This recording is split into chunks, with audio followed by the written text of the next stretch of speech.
السلام عليكم ورحمة الله تعالى وبركاته. كبجمتو في دواتنا كنا بقى نجا ينقرأ channel كنا دفتن إسنين جتشو بربادا إيجا duraan dursee ergaa har'aan tana qabannee yookaan kurfeeffannee dhiyeeffannee isiniif qopheessinee osoo hin tarkaanfatin dura akka nu wajjin turtan asumaan isinirraa barbaanna. Egaa har'aan tana ergaa haga tokko waa walitti funaannee jechaadha waan barbaachisaa ta'e qabannee dhiyaannee jirra. Silaa babal'innaan waan silaa jiru malee keessa deemanii akka nama kennaallee qajeelatti waa galuu danda'amu zarazzaranii haasawuun baay'ee tokko barbaachisaadha waan har'a qabannee dhiyaannee kana ilaalchisee jechuudha. Garuu akka akkas hin taane yuutuubiin beekta waan taatee seerri yuutuubiidha jajjabaadha. Akkasuma wanta sila dubbatamuun nama kenna bakka barbaachisu tokko jechuudha. Ka seera yuutuubiitti dhoogama jira jechuun karaa hiyyaa yookaan jibbaa waan biyya haasoo jibbaa biyya keessa facaasu akka asirraan darbuu hin qabne seera yuutuubiitti waan taateef walumaa galatti nu jibbaallee osoo hin ta'in haqiiqaa gadi fageenyaan akka namni kennu hubatu nama biraan gahuudhaaf yaalii godhuun osoo barbaachisa ta'uyyuu garuu yuutuubiin waan kana hin jaalatu jechuudha. Haga yuutuubiin namicha akka cufamu taasisu takka jala gahaa jechuudha.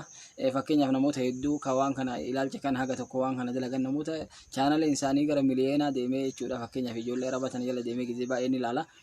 Ka sababa saniiti jecha sababuma waan nu dhiyeessinu kana jecha chaanal isaanii hedduun isaanii uggura jala seenee ni jira waan taateef bal'inaan jechuudha. Yoo rabbi fedhee gara fuulduraatiin haasawa dheeraa yookaan ammoo zarazzarree ilaalcha jiru mara wal biraan gahuudhaaf karaa telegiraamiitiin ka dhufnu taana yoo rabbi ka fedhu taate jechuudha inshallah. Ammaaf ammoo gaggabaabinaan jechuudha wanta amma yeroo ammaa kana deemaa jiru Gazaa keessatti jechuudha Falastiin wal qabate keessa isinii ba'a. Akkuma beekamu guyyaa 20 yookaan guyyaa 29 yookaan guyyaa 30 jechuudha haga lolli Gazaa keessatti jammarame jechuudha. Lolli jihaada jechuudha.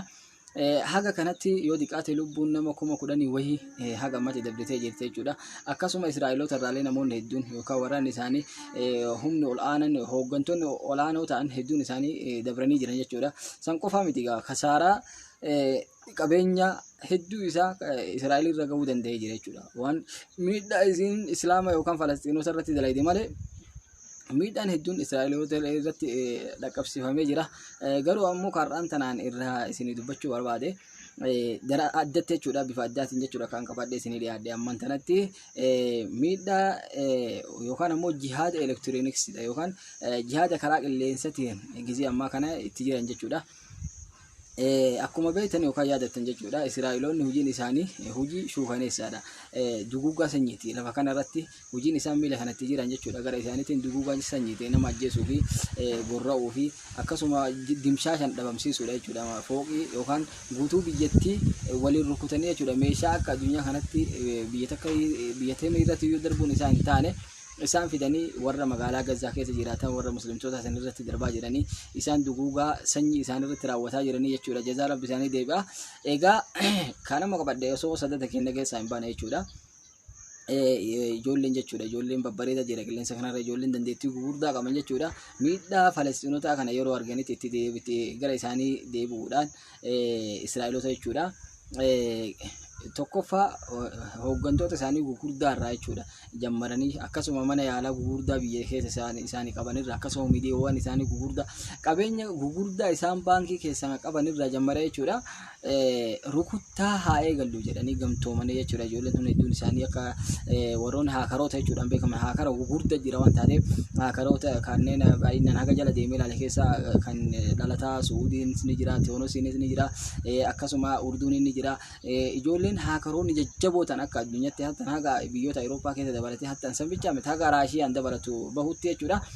Haakaroonni hedduun isaanii hujuuma yookaan roorroo irratti taasisan jechuudha. Sababa gara jabeenya isaan Islaama irratti raawwatan kana jecha isaanillee dandeettii qabu namni walitti gadi bahee miidiyaa Israa'elii guddicha jechuudha. Osoo inni akkana taasawaa jiruyyuu fidanii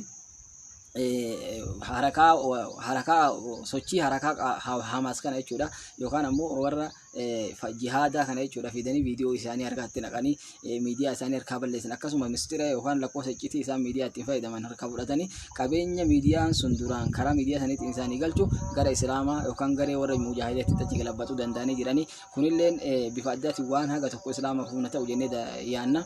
San qofaa miti gaa humna lakkoofsa paaswordii icciitii warra hooggantoonni warra gurguddoon paaswordii isaaniitiin qabeenya isaan ittiin fayyadaman san jechuudha. Gara miliyoona doolaara miliyoona hagamii isaan harkaa fuudhuudhaan garee mujaahidaatiif galchaa jiranii kunillee waan baay'ee tokko nama ajaa'ibsiisu fi akkasuma nama islaamaa tokko ta'e hunda gammachiisu jedhee yaada. San qofaa miti haga inumayyuu ganama kana yeroo jala deemee miidiyaa hedduu lallaalutti inumayyuu haga hukuumaa Ameerikaan bahutti jechuudha haga dhaabbata Ameerikaa guddichaan bahutti hujuumni yookaan ammoo roorroon guddoon karaa elektirooniksiitiin isaanitti duuduudhaan gareen tokko ka maqaan isaanii garee jihaad jechuudhaan ifu waamu jechuudha Xuufaanul Aqsaa jedhee ifu waamu qabeenya hedduu harkaa saamee jedhamee waan akkasiisan miidiyaan hedduun haasawaa jira. Kana jechuun wanni kanarraa fudhannu maal inni Gazzaan yookaan ammoo Falastiinonni adda jiraachuu dhabuu isaaniiti.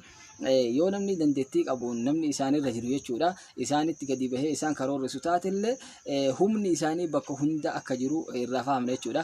San qofaa miti gaa Awurooppaan gizee ammaa kana ishta'alat akkuma namni marti beekutti yookaan arguun keessanii mala jedhee yaada ibidda taatee jirti jechuudha hiriirri bahamuudhaan nageenyi dhabamuudhaan jechuudha bakka hundatti iyyuu akkasuma hooggantoonni isaanii gurguddoon nama hiriira bahirratti tarkaanfii akka fudhatan ajajjee fakkeessattuu Faransaa fa'aa keessatti wanni deemaa jiru wanta akkaan nama ajaa'ibsiisuu fi nama raajessisu waan taateef وبالجملة والحاصل هذا أمتي غزة كيستي لولي قدان تاسفامي إسلام هدولين كرومان نجيران جيشورا وراني كالتي سديهن كاقباتي جورا غرا كيباتي في غرا ريحاتي في أكاسوما غرا جدو غليساتين كاباتي مغالا غزة سين ودفايا علي هدو ورتي هذا أمتي دبابا يوكان تانكين تا وراني غزة دا تانكين تكتين تا ملاين إيسي دولار مليون سديهتي مدالمتو غزي أما كان يودي كاتي دبابا تانكين أكاسي سنجا جورا haga soddoma tageettu harka garee Hamaasitti tana buutee taatee jirti jechuudha jechuun rukutamtee jirti jechuudha haga ammatti kunin gara tokko natiriidha